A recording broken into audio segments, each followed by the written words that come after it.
इस special episode में आप यही देखने जा रहे हैं। तो सबसे पहले चलते हैं तमिलनाडु के कोयम्बटूर।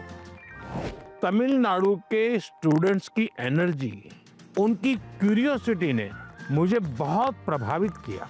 आइए देखते हैं। बड़ा कम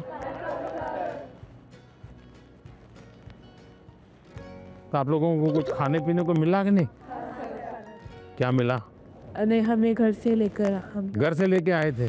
I couldn't believe my eyes when I saw him. First, I had expected like a dynamic, dramatic entry because he is the prime minister after all. But it was very simple, humble and down to earth. वो जब अंदर आए बस like goosebumps आने लग गए. It was really great.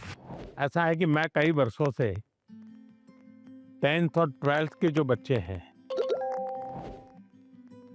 उनसे बातचीत करता रहता हूँ, परीक्षा पे चर्चा। और मैं बातचीत करता हूँ कुछ सीखने के लिए। मेरे लिए बहुत बड़ा ये सीखने का कार्यक्रम होता है, ये सिखाने का कार्यक्रम नहीं। तो मैं आज तमिलनाडु के नौजवानों को इसलिए मिल रहा हूँ कि मुझे कुछ सीखना है। तो आप में से अगर कोई कुछ बातें करना चाहते हो, अपनी बात बताना चाहते हो, तो मुझे सुनना है। कौन शुरू करेगा? छवि जैन है मेरा नाम। मुझे स्टार्टअप करना है, तो मुझे किन किन विषय की जानकारी चाहिए और एजुकेशनल लेवल पे मुझे क्या करना होगा जिससे मुझे स्टार्टअप के लिए मदद मिल सके। आपकी बात एकदम सही है। मैं भी आजकल जब भी किसी नौजवान से मिलता हूँ तो तुरंत कहते हैं स्टार्टअप।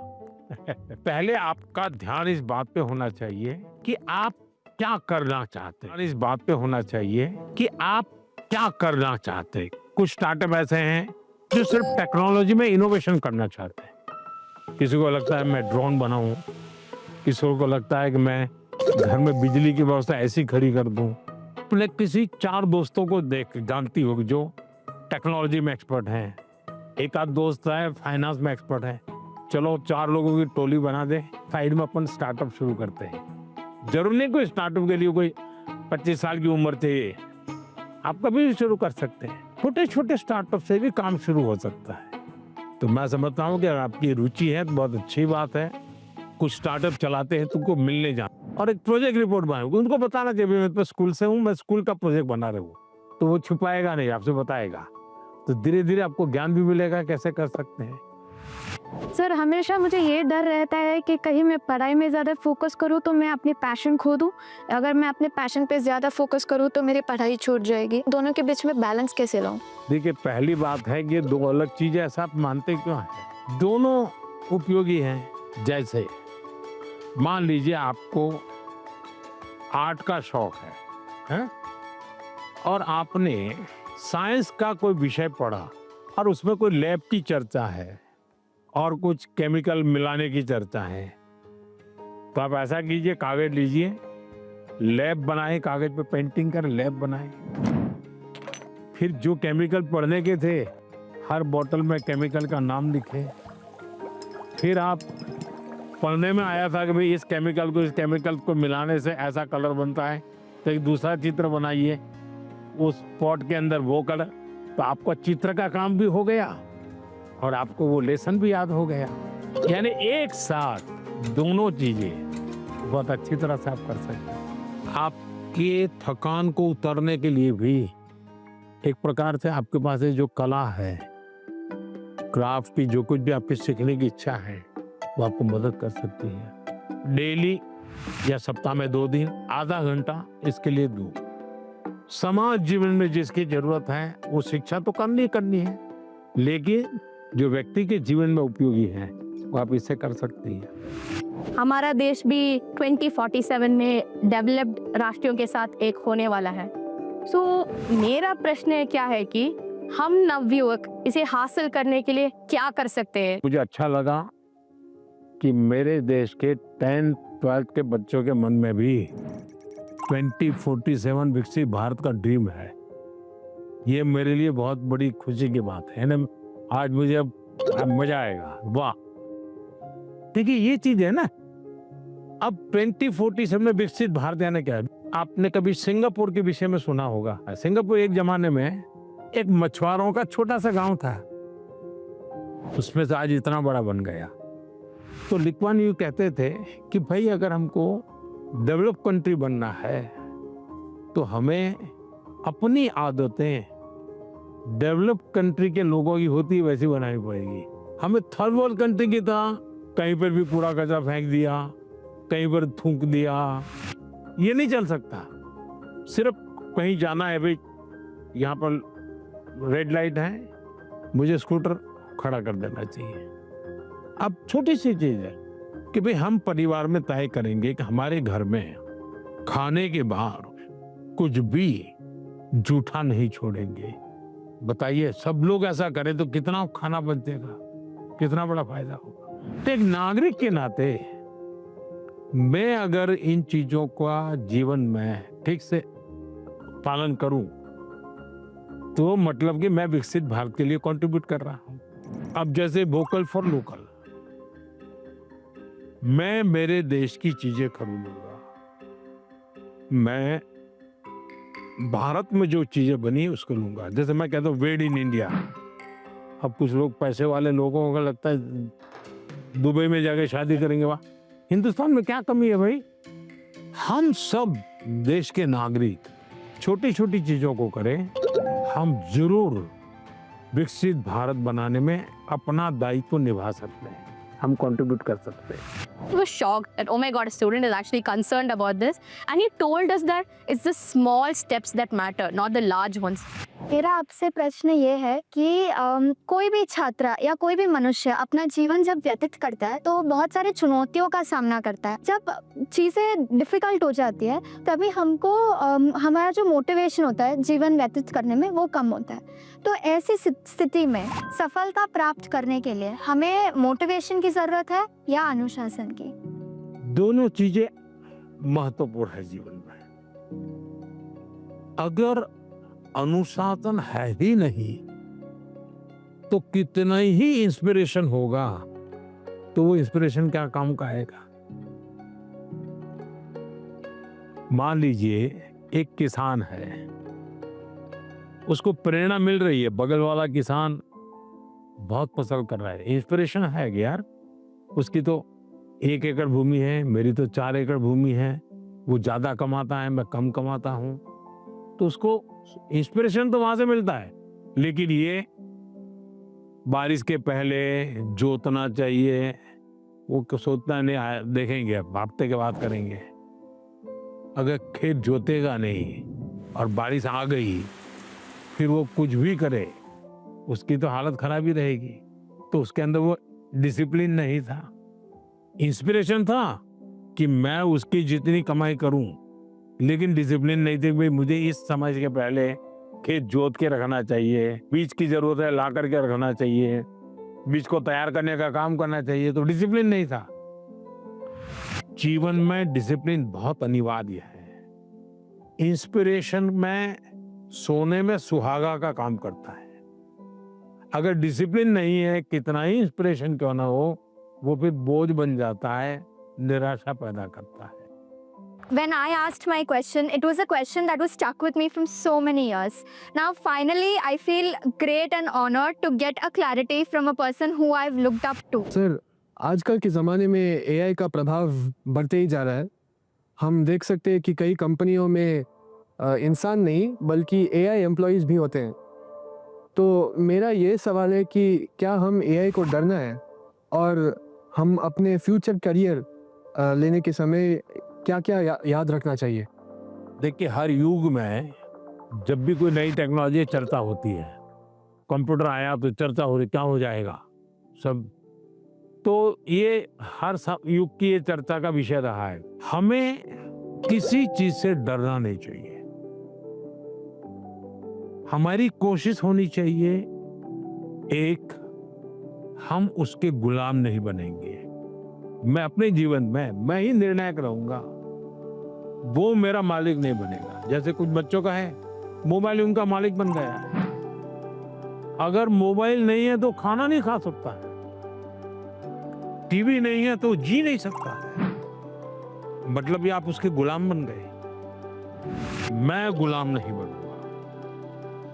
एक बार मन में ये पक्का कर, हर टेक्नोलॉजी का हम ज्यादा उपयोग कर सकते हैं। अगर मैं एआई को पूछूं मुझे ये किताब कहाँ से मिलेगी, कौन सी है, इस विषय पे अच्छी किताब कौन सी है, हो सकता है वो गाइड करे, आपके लिए काम आएगा। लेकिन तुम कहोगे मैं ही पढ़ूंगा, तुम ही मुझे बता दो अंदर क्या है, तो फिर गड़बड़। और हमेशा ही नेचर ऑफ जॉब बदलेगा, नेचर ऑफ जॉब बदलना है। और पहले भी जब बैलगाड़ी में लोग जाते थे तो एक प्रकार का जॉब था, अब वो हवाई जहाज में जाने लगा तो बहुत कुछ बदल गया, लेकिन जीवन तो चलता रहा। तो मैं समझता हूँ हमने टेक्नोलॉजी को समझना होगा, खुद का विस्तार करना होगा, उसमें उस टेक्नोलॉजी की ताकत को जोड़ना होगा, हमारे कामों में वैल्यू एडिशन करें। अगर ये होता है तो मैं पक्का मानता हूँ कि कितने ही उत्तम से उत्तम टेक्नोलॉजी क्यों ना है, हमें उपयोग होने ही वाली है, हमें डरने की जरूरत नहीं है। I never believed I would be the one to be chosen to have such a gracious occasion with our Prime Minister. It was a really great experience. I am completely overwhelmed and it felt surreal. It felt like a family more than a Prime Minister.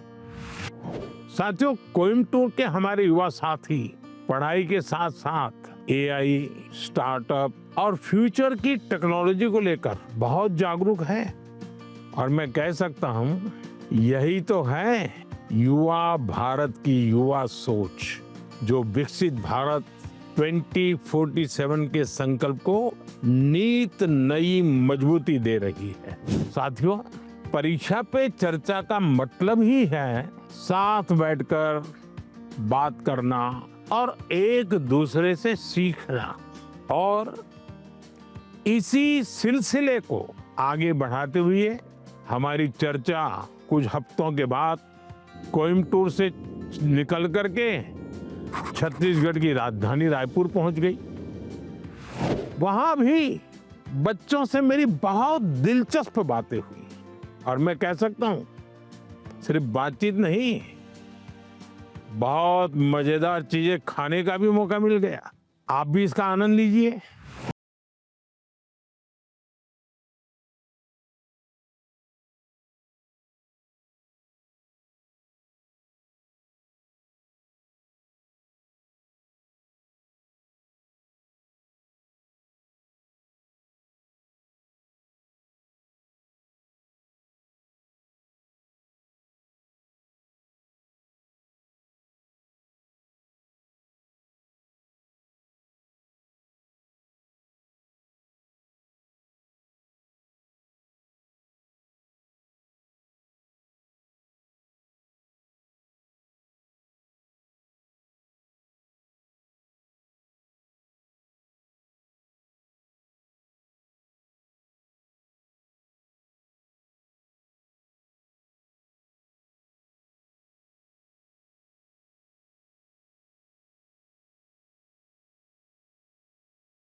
तो यहाँ आने के लिए मौका मिल गया तो बताइए। हम स्टूडेंट्स को भी एग्जाम्स के बाद वेकेशन से जाने का बहुत मन करता है, तो आप इंडिया में कोई ऐसी 5 जगह बता सकते हैं जहां हम भी जा सकें? आप जिस तहसील में से हो, कौन सा तहसील है आपका? सर मैं रायपुर से। रायपुर से। रायपुर तहसील में कौन कौन सी चीजें हैं, इसका जरा लिस्ट बनाओ। 1 घंटा लगेगा, 2 घंटे लगेंगे, जाऊंगा। फिर लिस्ट बनाओ जिले में कौन से हैं जो देखे नहीं हैं, फिर तय करूं मैं राज्य में कौन से हैं, छत्तीसगढ़ में ऐसी कौन सी जगह मैं गया नहीं हूँ। हमें कहीं पर भी जाए स्टूडेंट के रूप में जाना चाहिए, तब टूरिज्म का मजा आता है। रेल के डिब्बे में जाना और साथ में खाना भी ले जाना, देखना चाहिए कैसा अनुभव होता है, भीड़ होती है, क्या होता है, लोग बातें करते हैं, क्या करते हैं, इसका एक आनंद होता है, जीवन में सीखने को मिलता है। भारत इतनी विविधताओं से भरा हुआ है, एक जिंदगी भी कम पड़ जाए देखने के लिए। सर मेरा प्रश्न आपसे यह है कि कभी कभी हम एग्जाम के दौरान रिवीजन नहीं कर पाते हैं, जिससे हमारा मन अशांत हो जाता है। तो सर हम अपने मन को शांत कैसे करें एग्जाम के दौरान भी और एग्जाम हॉल में जाने से पहले की? 1 वीक देख लीजिए परीक्षा के पहले का, सभी चीजों को अपने ऊपर नीचे तो कर ही लिया होगा। आप मान के चलिए आपने जो सुना है, आपने जो पढ़ा है, वो बेकार नहीं गया है, कहीं ना कहीं तो स्टोरेज है ही है वो। आप शांत मन से बैठ लीजिए, चिंता मत कीजिए, जैसा पेपर आता है देख लीजिए। दूसरी चीज, आप अच्छा विद्यार्थी बनना है ना, आपको उस विषय पर ग्रिप होनी चाहिए ना, तभी तो अच्छे विद्यार्थी बनोगे। सब्जेक्ट पर ग्रिप कैसे आएगी? एक अच्छा खिलाड़ी कैसे बनता है? निरंतरता बनाए रख, डिसिप्लिन में रहता है, रूटीन में चलता है। सबसे बड़ी बात है वो लगातार कंपटीशन करता रहता है, गिरता है, पटकता है, हारता है, जीतता है, करता है, उसमें से वो खिलाड़ी बनता है। ठीक है, आपको मैं एक सुझाव देता हूं, आप करिए। आपके क्लास में कुछ विद्यार्थी होंगे, आपको लगता है जरा पढ़ने में थोड़ा कम है, ऐसे तो होते ही हैं, हाँ? ऐसे एक आध को आप दोस्त बनाइए, ये टेक्निक बहुत कायम आएगी आपको। उसको कहो कि मैं आज तुझे मैथ सिखाना चाहता हूँ। अब उसको मैथ सिखाने के लिए आप जो मेहनत करेंगे, दिमाग फोकस करेंगे, आपका मैथ्स पक्का होगा कि नहीं होगा?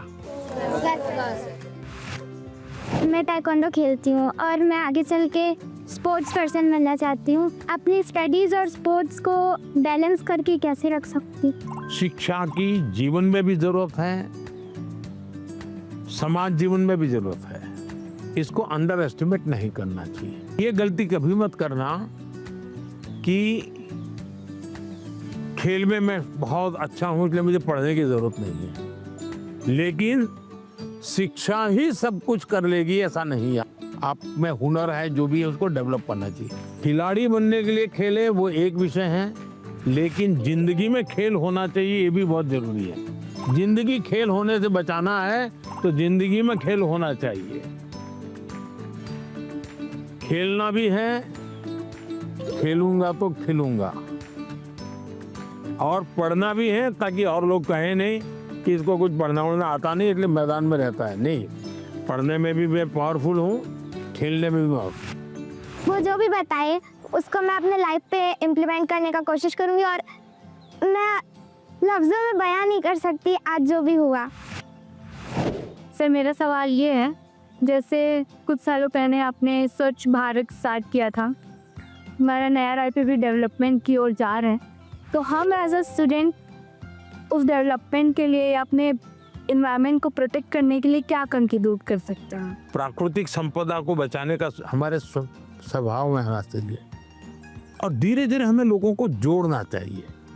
अब जोड़ते रहते हैं तो बदलाव आता है। खुद के जीवन में कुछ नियमों का अगर हम पालन करते हैं, जैसे अब पानी, मुझे बताइए कि मैं ब्रश कर रहा हूँ और पानी बह रहा है, अरे भाई तुम ब्रश कर रहे हो तो पानी तो बंद करो, जब मुंह धोओगे तब पानी लेना। छोटी छोटी चीजें होती है। एक बार मैं एक गांव की यात्रा कर रहा था, दूर से मैंने देखा कि एक जगह एकदम से जंगल जैसा लग रहा है, बड़ा हरी भरा। क्या है बोले तो स्कूल है, तो सब इतना सूखा है, ग्रीन है।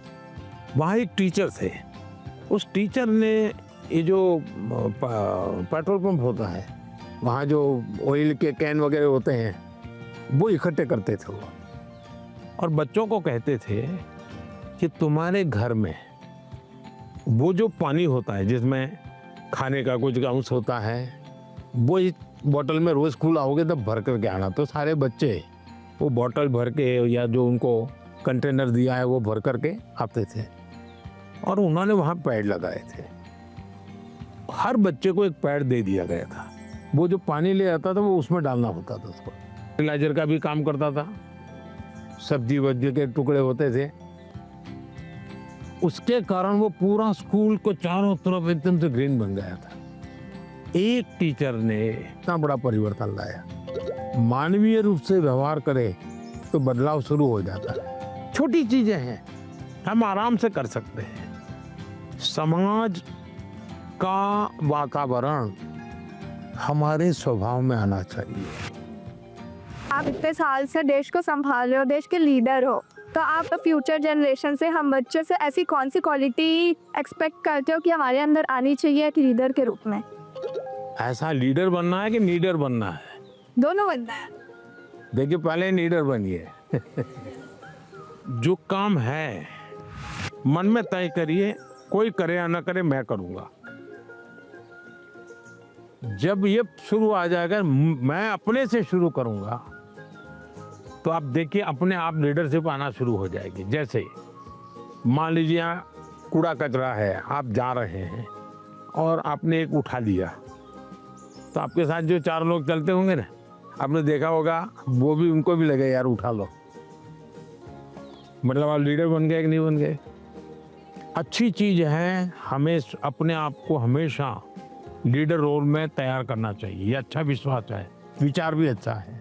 लेकिन लीडर का मतलब ये नहीं है कि चुनाव लड़ना, पॉलिटिकल पार्टी बनाना, पार्टी में जाना, लच्छादार भाषण करना, ऐसा नहीं होता लीडर। मतलब लीडरशिप में एक क्वालिटी होनी बहुत जरूरी है कि आप 10 लोगों को अपनी बात समझा पाओ। थोपनी नहीं है, समझानी है। समझाने के लिए पहले उसको समझना है। जो उनको समझ पाता है वो समझा पाता है, जो उनको नहीं समझता है वो कुछ नहीं समझा पाता। और इसलिए हमारी कोशिश ये होनी चाहिए कि उनको समझना चाहिए। उन्होंने बहुत अच्छे से बताया कि किसी के अंदर एक लीडरशिप क्वालिटीज होती है अगर वो किसी चीज के लिए रिस्पॉन्सिबल हो रहा है। If I would describe this world and I would say सपना। मैं प्रधानमंत्री से मिली। I am very lucky. बहुत अच्छा था, मतलब ऐसा एक्सपीरियंस जो लाइफ में बहुत कम लोगों को मिलता है। परीक्षा की तैयारी के अनुभव, परीक्षा के समय आने वाले विचार, स्ट्रेस और लोगों की एक्सपेक्टेशन से जुड़े हुए ढेर सारे सवाल लगातार चर्चा का हिस्सा बनते हैं। और परीक्षा पे चर्चा का मकसद ही है कि हमारे युवा साथी इस पर खुलकर बात करें। परीक्षा पे चर्चा सिर्फ बोर्ड एग्जाम की तैयारियों से जुड़ी नहीं है। मैं जब आपके सवाल सुनता हूं तो स्वाभाविक है मेरे मन को भी वो छूते हैं। मैं अंदाजा लगाता हूं कि जीवन के कई पहलुओं से जुड़ी हुई बातें हमारे युवा मित्रों के मन में लगातार चल रही है। मैं अब आपको गुजरात लेकर चलूंगा। वहां के बच्चों ने और विशेषकर ट्राइबल बेल्ट के मेरे आदिवासी बच्चों ने जो सवाल पूछे, और उन्होंने तो मुझे सचमुच में हैरत में डाल दिया था।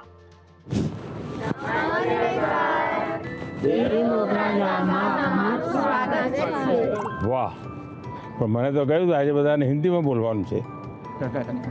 ફાવશે ને? चलिए।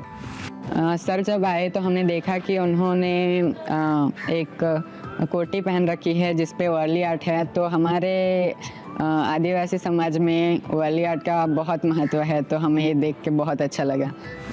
तुम बहुत एक्साइटेड थे आपका मिलने के लिए। किसी और बच्चे को आपसे मिलने और आपसे बातें करने के लिए कितने सवाल होते हैं, लेकिन हम उतने नसीब वाले हैं कि जो आपके साथ बातें करें। आप कितने दूर से आए?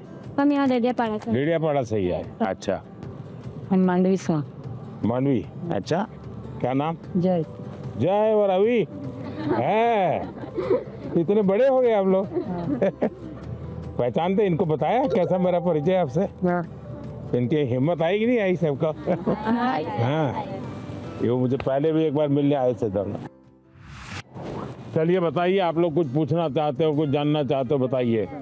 सर हमारे माता पिता ने यह बताया कि पहले कुछ आदिवासी इलाके थे जो बहुत ही पिछड़े हुए थे, तो उन्होंने यह भी बताया कि आपका गुजरात के आदिवासी इलाकों से बहुत लगाव भी, और आपने वहाँ बदलाव भी किया।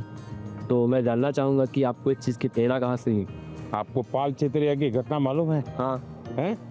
वहाँ आदिवासी समाज के बहुत बड़ा आज़ादी का संघर्ष लड़ा था। एक बार बहुत भयंकर अकाल हुआ था, तो उस समय मैं उस क्षेत्र में काफ़ी दिनों तक रह करके काम करता था। तो उस समय लगता था कि यहाँ एजुकेशन पे ध्यान देना चाहिए। उसके बाद जब मुझे मौका मिला, मुख्यमंत्री बना, तो मैं ध्यान देने लगा। आपको हैरानी होगी, एक समय ऐसा था कि उमरगांव से अंबाजी तक एक भी साइंस स्कूल नहीं था। तो बाद में आपने तो देखा, अब तो 2 यूनिवर्सिटी है, साइंस स्कूल है, इंजीनियर ITI, ये बहुत सारा बदलाव आया है, तो उसका बहुत बड़ा लाभ हो रहा है। हाँ सर। आज भी आपको मालूम होगा, एक मैंने PM जनमन योजना बनाई है। आदिवासियों में भी कुछ इलाके और कुछ लोग हैं, समाज, वो और पीछे रह गए हैं। तो मुझे फिर उनके लिए अलग से स्कीम बनानी पड़ी, अलग से बजट बनाना पड़ा। तो मुझे तब से लगता था कि हम शिक्षा पर जितना ज़्यादा बल देंगे उतना बहुत तेजी से विकास होगा। दूसरा मेरे मन में था, पूरे आदिवासी बेल्ट उमरगाम से अंबाजी पूरा हाईवे बनाया है, तो विकास के लिए इंफ्रास्ट्रक्चर की बहुत ज़रूरत होती है। लोग भी आना जाना शुरू करते हैं, तो उस दिशा में ध्यान दिया। मेरा आपसे यह प्रश्न है कि पहलगाम हमले के बाद हमारे घर में सब चर्चा कर रहे थे कि अब आगे क्या होगा। पूरा देश आपकी ओर देख रहा था। फिर ऑपरेशन सिंदूर हुआ और हमारे देश की सेना ने जीत हासिल की। तो ऐसे संजोग में आपने अपने तनाव को कैसे हैंडल किया? हम तो सिर्फ परीक्षा के तनाव से। आप लोगों को परीक्षा का तनाव आ जाता है। जब आप पुरानी परीक्षा के दिनों को याद कीजिए, अगर पुरानी परीक्षाओं को याद करेंगे तो आपको लगेगा हाँ यार, जब गया तब तो टेंशन था, लेकिन जब करके आ गया तो कुछ नहीं था। ऐसा होता है कि नहीं? परीक्षा के लिए सबसे अच्छी चीज होती है कि आप पेपर सॉल्व करने की आदत डालें, लिखने की। ज्यादातर लोग क्या करते हैं, पढ़ते हैं। यस, अगर खुद इस प्रकार से आप प्रैक्टिस करते रहते हैं तो मुझे पक्का विश्वास है कि आपको कभी भी तनाव नहीं आएगा। हम क्या करते हैं, पूरे दिन किताब, अरे कभी हंसो है। दूसरा सबसे बड़ी चीज है जो आज लोगों को ध्यान में नहीं है, वो है नींद। अच्छी नींद लेनी ही चाहिए। आपको लगेगा ऐसा कैसा प्रधानमंत्री है जो सोने की बात करने के लिए आया, हम तो एग्जाम के लिए पूछ रहे थे। लेकिन वो नींद इतनी पूरी लेते हैं तो बाकी समय आपका बहुत ही फ्रेश, नए विचार, नए आइडिया, मन बहुत प्रफुल्लित रहता। हाँ सर, हम डॉक्टर या कभी इंजीनियर या कभी अफसर बनना चाहते हैं, तो हमें आगे बढ़ के अपना करियर कैसे चूज करना चाहिए सर? अगर आपने एक महीने में 10 चीज अलग अलग बता दी तो घर वाले क्या कहेंगे, इसका तो कोई ठिकाना ही नहीं। ये तो अच्छी चीज है कि आपको कुछ किसी को देख के लगा मैं भी ऐसा बनता तो क्या होता। अगर ये हमको करना है, जो व्यक्ति बहुत बड़ा बन गया है वो बड़ा बनने की इच्छा होना बुरा नहीं है, लेकिन वो बड़ा बना है तहीं से अपने को जोड़ो मत। कहाँ से शुरू किया था, अगर आपका ध्यान उस पर होगा तो फिर अगर हाँ यार यहाँ से चलो मैं शुरू करता हूँ। कोई कहेगा कि मैं क्रिकेटर बना, लेकिन जब मैं 8वीं कक्षा में था तो सुबह 4 बजे उठ करके साइकिल चला करके स्टेडियम तक जाता था और फिर मैं 2 घंटे प्रैक्टिस करता था। तो फिर तो मैंने कहा अच्छा इतना मेहनत करना पड़ता है, चलो मैं शुरू करता हूँ। अभी तो क्या लगता है, देखिए यार सेंचुरी लगा दी, फोटो छप गई। तो सपनों के लिए जीना सीखे, सपनों के अनुकूल जिंदगी बना, लेकिन शोर अगर मचाए तो सफलता शोर मचाए। हाँ। जैसे ही आप नंबर 1 आ जाएंगे तो सफलता शोर मचाएगी नहीं मचाएगी? पूरे स्कूल को पता चलेगा या नहीं चलेगा? चलेगा। पूरे गांव को पता चलेगा या नहीं चलेगा? तो हमारी कोशिश ये होनी चाहिए। सर ने जो बातें कही, जो मैंने सुनी, सब मैंने अपने जीवन में आगे बढ़ने के लिए और आगे बढ़ के कुछ बनने के लिए सब अपने लिए सोचा। आइए सर, अब हम ले सकते हैं हमारे कल्चर से रिलेटेड कुछ चीज़ें दिखाने। सर, ये है वारली पेंटिंग्स है, जो एक कार्डबोर्ड बनाते हैं उससे ऐसे पेंटिंग करते हैं। ये सभी वो चीज़ें हैं जो हमारे कल्चर से रिलेटेड है। सर, हमने आदिवासी काफ़ी जो आदिवासी है उनके कलाकृतियों को रिप्रेजेंट किया है, जैसे कि चित्रकला है, ये लिपन आर्ट, ये जो मैंने बनाया ये है पिथुरा आर्ट। खुद बनाए हो? Yes sir. आप आपके लिए ये बनाया क्या नाम आपका? किशन है। ये आपकी हैंड राइटिंग है? Yes sir. अरे वाह, थैंक यू सर। कितने बढ़िया है भाई। घर की दीवारों पे ये बनाए हैं और उनकी पूजा भी करते हैं। वाह, तो आप तो बड़े आर्टिस्ट हो गए भाई। हाँ सर। हैं? मुझे बहुत अच्छा लग रहा है कि हमारे भारत देश के वड़ा प्रधान ने मेरी पेंटिंग्स ली है और सर ने भी बहुत अच्छी तरह के हमारे साथ, जैसे हम खुद फ्रेंड्स के साथ बात कर रहे हैं, ऐसा फील हो रहा था। प्लीज आपसे ये सवाल है कि आपकी लाइफ में आपके टीचर्स का क्या रोल? बहुत रोल था, बहुत रोल था। जैसे मैंने बताया, ये मेरे टीचर हमें डेली कहते थे कि आप लाइब्रेरी जाइए, टाइम्स ऑफ इंडिया में ये एडिटोरियल के ऊपर एक वाक्य रहता है, वो अपने उसमें लिख करके आइए, और दूसरे दिन वो उसकी चर्चा करते थे। तो ऐसी बहुत सी चीज़ें थी, जैसे ये जो फिटनेस वाला मामला है, तो मेरे यहाँ एक परमार साहब करके थे, जब मैं प्राइमरी में था, वो बहुत आग्रही रहते थे फिजिकल फिटनेस के लिए, सिखाते थे भी थे, और योगा सिखाते थे, मलखम सिखाते थे। हम प्लेयर नहीं बने, लेकिन हमें ये तो समझ आया कि ये शरीर के लिए ज़रूरी है। तो हर टीचर का हर एक के जीवन में, अब दुनिया के कितने भी बड़े महान पुरुष को मिलिए, उसके जीवन में से दो बातें जरूर मिलेगी। वो एक वो कहेगा कि मेरे जीवन में मेरी माँ का बहुत बड़ा रोल है। हाँ, दूसरा कहेगा मेरे जीवन में मेरे टीचर का बहुत बड़ा रोल। हर एक क्षेत्र में हमारा देश आगे बढ़ रहा है, तो आप बताएंगे कि हमारे देश से आदिवासी समुदाय के लोग हमारे देश को आगे बढ़ाने में क्या कर सकते हैं? वह देखिए, देश जो आज आगे बढ़ा है ना, वो आदिवासी समाज के कारण ही बढ़ा है। आज देश का पर्यावरण बचा है तो आदिवासी समाज के कारण बचा है। वे प्रकृति की पूजा करते हैं, प्रकृति की रक्षा करते हैं। आज भी हमारे देश की सेना सर्वाधिक देश भर के आदिवासी समाज के बेटे बेटियां सेना में है। आज देश के हर क्षेत्र में अब कोई फर्क नहीं रहना चाहिए, हमारे लिए कोई फर्क नहीं है। हमारे पास तो अब जैसे स्पोर्ट्स में हमारे आदिवासी बच्चे बहुत कर सकते हैं, उनका डेवलपमेंट हुआ, देश का नाम रोशन। आपको मालूम है अभी क्रिकेट महिला टीम जीत करके आई, पता? क्रांति गौड़ नाम की बच्ची है मध्य प्रदेश से, वो आदिवासी बेटी है। उसने खेल कूद में नाम कमाया है। और वैसे भी हमारे देश के कई खिलाड़ी हैं जो आदिवासी समाज से हैं और उन्होंने बहुत बड़ा नाम रोशन किया है। उसी प्रकार से हुनर, आपके पास इतनी कला है, आप अगर टेक्नोलॉजी सीख लें तो यही सामर्थ्य कितना आगे बढ़ जाएगा। तो एक तो हमें नौकरी के लिए जिंदगी ये नहीं हो सकता, नहीं। सपना तो ऐसा होना चाहिए भाई, मैं एक ऐसी जिंदगी जीना चाहता हूँ, उसके लिए मैं जिंदगी को बनाऊंगा। अगर ये हम करते हैं तो हमें बहुत लाभ होगा। गाना गाएंगे, चलिए सुनाइए। नारी तू कपालू रे नारी, जंगलू रे नारी तू कपालू रे नारी, तेरी उत्पत्ति आए या मोके माता, तेरी तू सकाली आए या मोकी माता।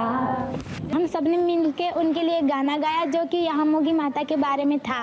वो कहाँ रहते हैं, कैसे रहते हैं, वो सब था उस सॉन्ग में। हमारी बहुत सारी बातचीत हुई सर के साथ कि कैसे जीवन में हमेशा खुश रहे, सारे स्ट्रेस को कैसे दूर करें, अपने टाइम मैनेजमेंट कैसे करें, और एग्जाम के बारे में भी कैसे मतलब पढ़ाई करें, एग्जाम से डरना नहीं है। पहले तो मुझे खुद पे आंखों पे भरोसा ही नहीं हो रहा था कि पीएम सर हमारे सामने है। पता ही नहीं चला कि टाइम कहाँ चला गया।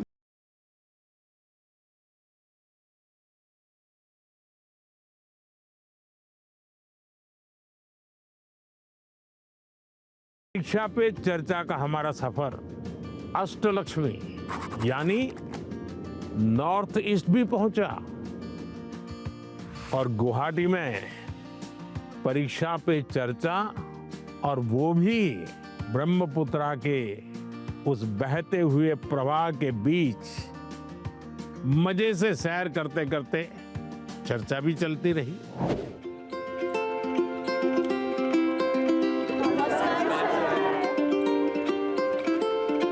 चलिए बैठिए। प्रणाम माननीय प्रधानमंत्री जी, हम सभी आपको एक गमछा पहनाना चाहते हैं। जरूर, असम में आए और गमछा न हो।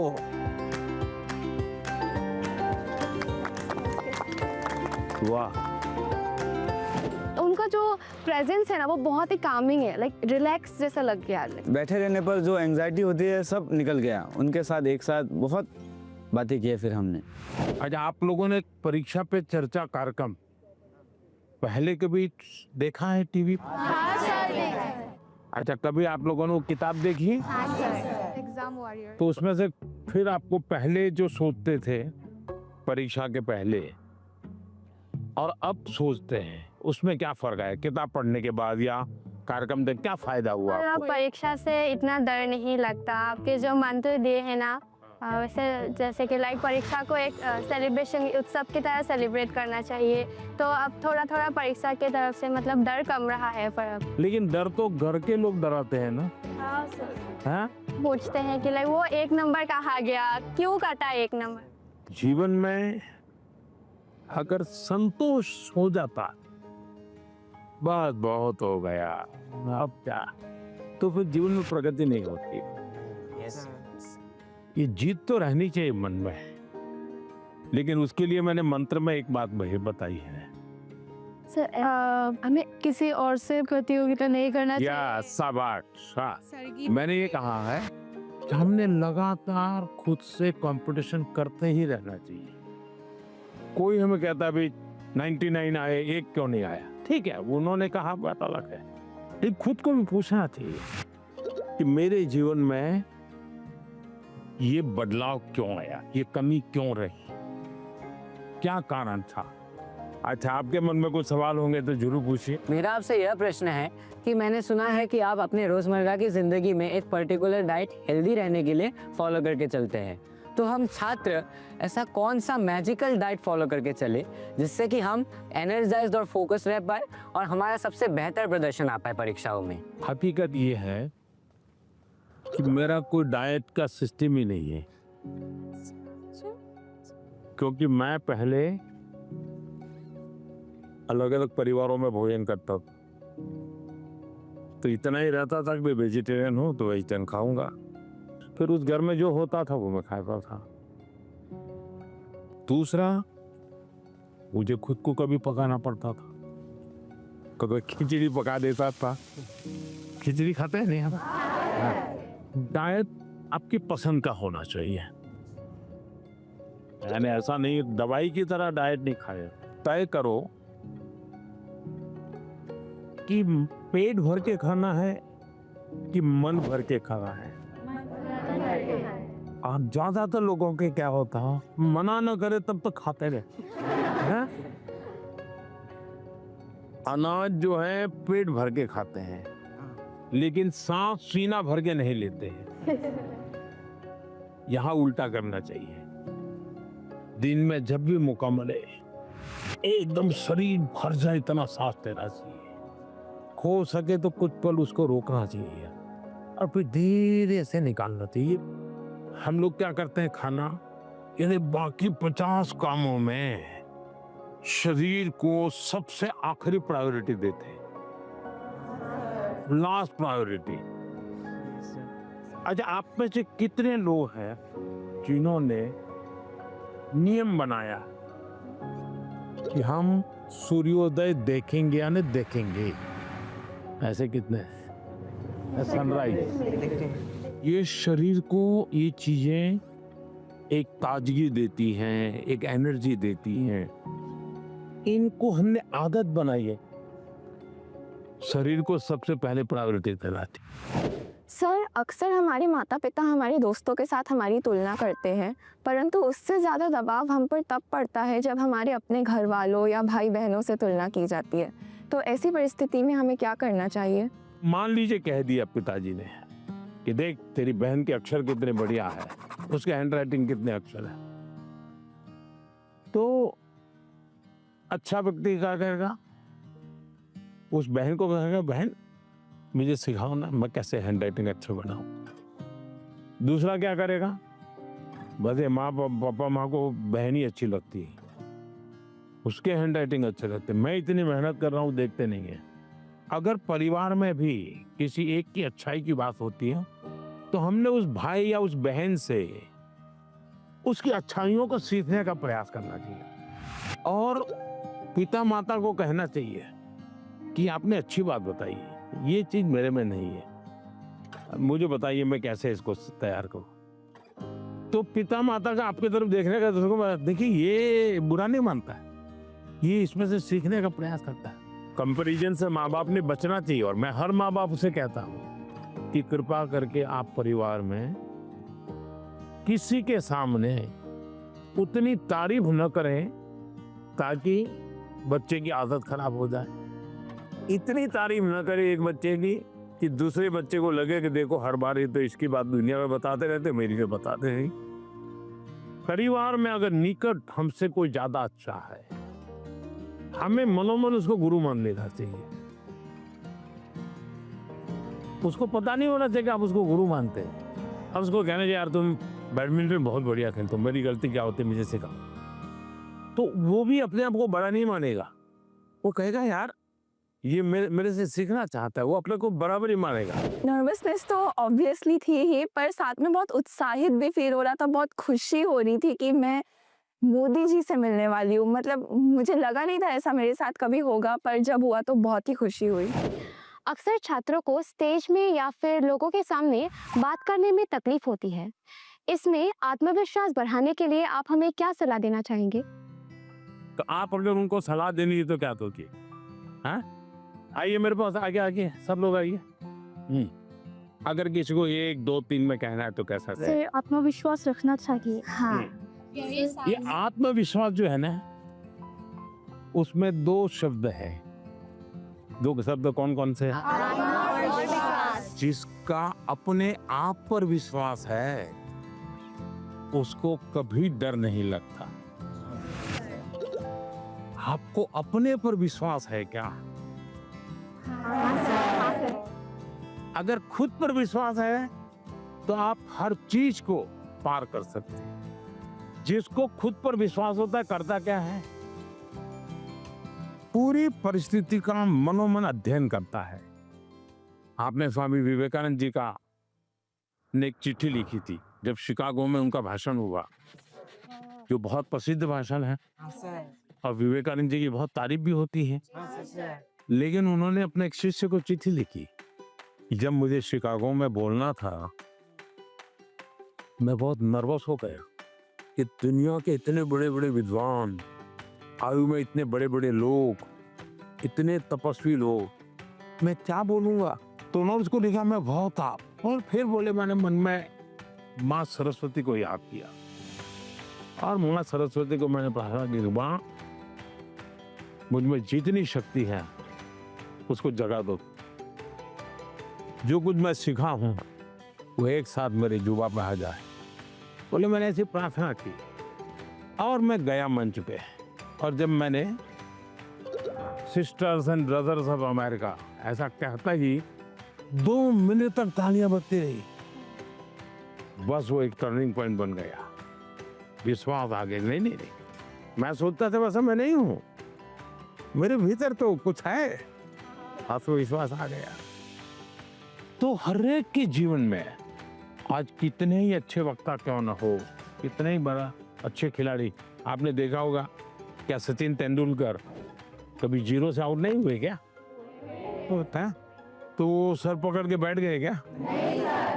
इसका मतलब हुआ हम जो स्थिति है उसको ऑब्जर्व करें, सिचुएशन को एक बार अंदाज कर लेना चाहिए। ऐसा हुआ था, अब देखना आपको लगेगा हाँ अरे ठीक है मैं कर लूंगा। जो आत्मविश्वास शब्द है ना उसको सच्चे अर्थ में जीवन में समझना चाहिए। आत्मा की बात, खुद की बात है, कोई ठीक नहीं कर पाए, हमें ही करना होता है। मैं आपके सामने गाना प्रस्तुत करना चाहूंगी। हाँ, गाना सुनाओगी? हाँ, डॉक्टर भूपेन हाजरिका का। अरे वाह, बताइए।